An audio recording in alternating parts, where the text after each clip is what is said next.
Bonjour à toutes et à tous, donc aujourd'hui une vidéo pour vous présenter une petite carte animée, donc vous allez voir qui est très simple de réalisation. Donc ça va rappeler pour celles qui l'ont déjà vu peut-être un petit peu la carte que j'avais réalisée avec un petit singe, où il y avait une petite tirette qui permettait donc d'actionner, de faire déplacer un petit sujet là le long pareil d'une fente. Là le mécanisme va être un tout petit peu différent. L'idée ça va être d'avoir donc toujours pareil un sujet qui se déplace le long d'une carte, mais vous aurez en fait votre volet sur lequel vous inscrirez votre message qui sera, voilà vous voyez aux dimensions d'une carte, qui sera à l'intérieur, et c'est ce volet complet que vous tirerez qui animera à la fois le petit sujet et qui révélera le message de votre choix.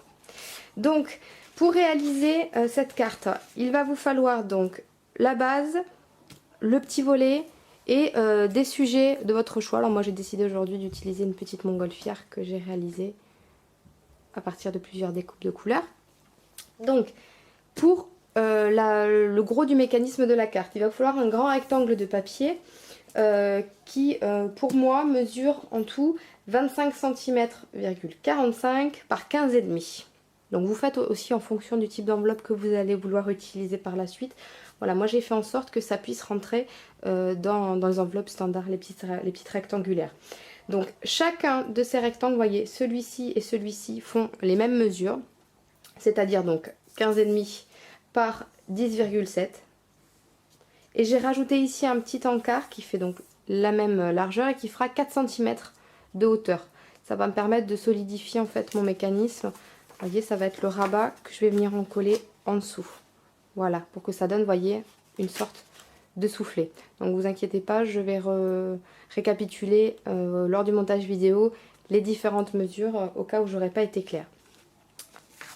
Le volet qui va se glisser à l'intérieur de votre mécanisme, évidemment, il faut qu'il soit juste un tout petit peu moins large que ce que vous avez réalisé ici, de manière à coulisser. Alors, un tout petit peu moins large pour pouvoir coulisser, mais pas trop, histoire que ça, vous voyez, que ça voyage pas trop à l'intérieur quand vous le tirez. Moi j'ai fait celui-ci, il fait 10,6 par 15,5. Voilà, donc ça permet voilà, la même largeur, mais un tout petit peu moins haut.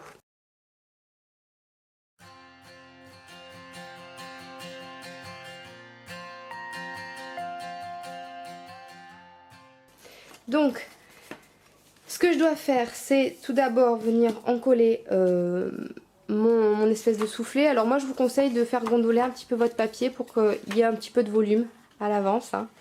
Donc voilà, que ça puisse bouger tranquillement. Donc, je viens immédiatement encoller en utilisant la bande que j'ai prévue ici. Je viens l'encoller.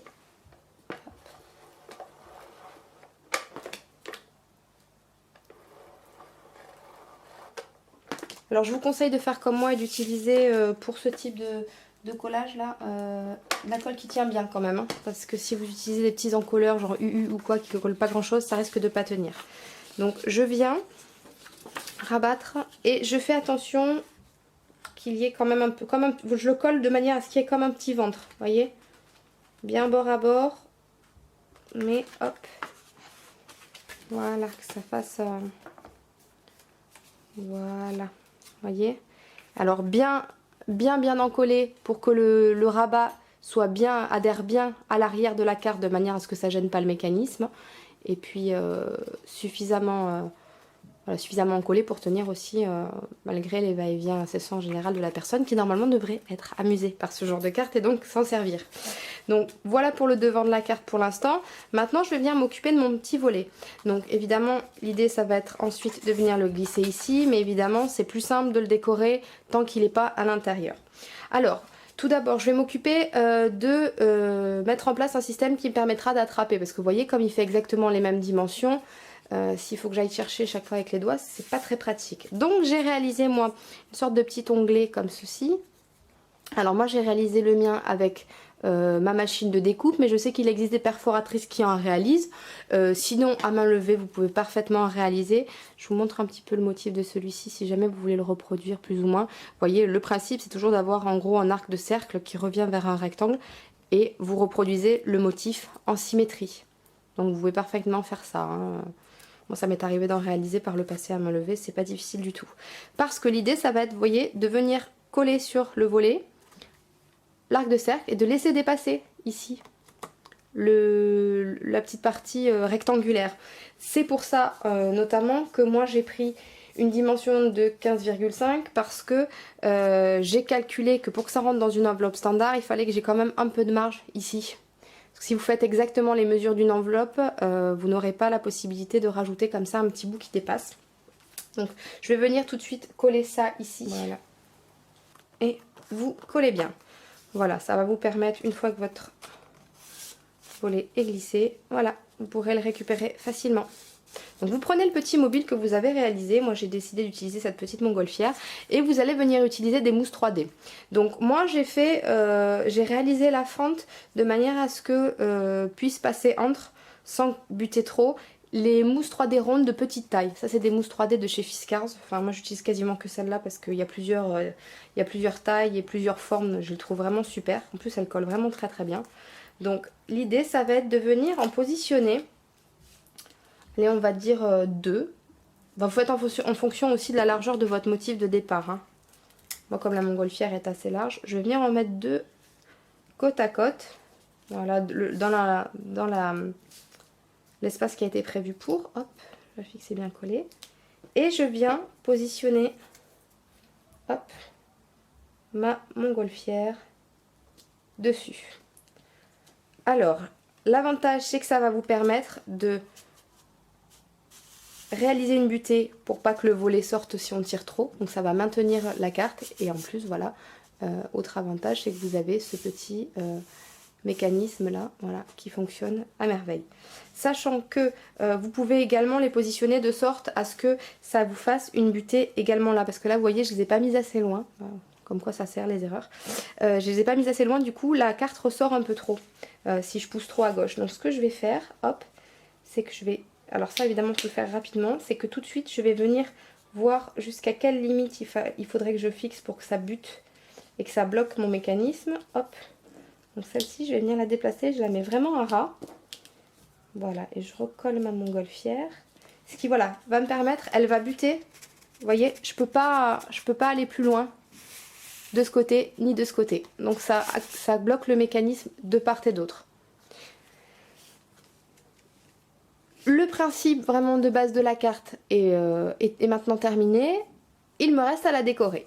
J'ai réalisé des petits nuages que j'ai, enfin vous voyez, j'ai colorié de façon un petit peu comme des doodles, vous voyez, enfin volontairement sans grande précision, et je les ai aspergés de Glimmer Mist. Alors je sais pas si on va voir avec cette luminosité là, donc ça fait un petit peu un côté gris, enfin je pense que c'est le gris surtout qui ressort, donc ça fait un petit peu floconneux, et quand on est à la lumière ça donne un côté irisé argenté. Donc l'idée ça va être de venir positionner des nuages sur le trajet de ma montgolfière. Petits nuages donc que vous pouvez coller soit à même le papier, soit en hauteur comme vous voulez, toujours en utilisant des petites mousses 3D.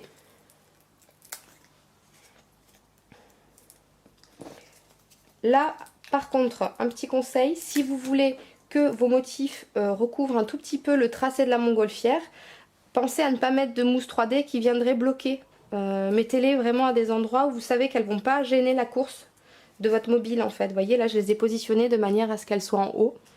Donc, ok, ça va toucher un petit peu le trajet, mais ça ne devrait pas bloquer ma montgolfière. Je vais faire l'essai. Hop. Hop, ça passe bien en dessous, vous voyez. Donc après, si vous voulez que ça touche là en dessous, là, vous pouvez en mettre une en dessous là, mais de manière à ce que ça bloque pas l'avancée du petit mobile. Voilà, donc j'ai quasiment terminé la décoration de ma carte. J'ai envie maintenant de venir rajouter un petit œillet pour faire dépasser une ficelle, parce que je trouve ça assez sympa et ça va finir d'habiller ma carte. Donc je vais, hop, attraper ma crocodile. Donc pour celles qui découvriraient cette machine pour la première fois, je vous renvoie à la vidéo que j'ai réalisée pour la crocodile. Donc c'est une machine qui permet de perforer d'abord et ensuite de poser les œillets. Perforer le papier et de poser les œillets. Donc hop, je vais venir réaliser ici ma perfo. Hop là, j'attrape mon petit œillet. Je viens le positionner, hop, dans le trou que je viens de faire. Et j'ai plus cas, hop, venir pincer, tac, et voilà, mon œillet est posé, bien écrasé, bien comme il faut. Je prends maintenant la ficelle que je veux utiliser. Voilà, je fais un petit nœud histoire que ça tienne bien. Oh zut, mon onglet s'est décollé. Hop. Je vais rajouter de la colle. Vous pouvez maintenant inscrire le message que vous voulez envoyer au destinataire. Vous voyez, hop. Bon, il y a l'onglet qui dépasse, mais il y a aussi une petite ficelle. Je trouve ça assez marrant. Et voilà, vous avez votre petite carte animée qui fonctionne parfaitement. Hop. Voilà. Bon, bah, j'espère que cette vidéo vous a plu. Je vous souhaite une très bonne semaine. Et puis, je vous dis à très vite.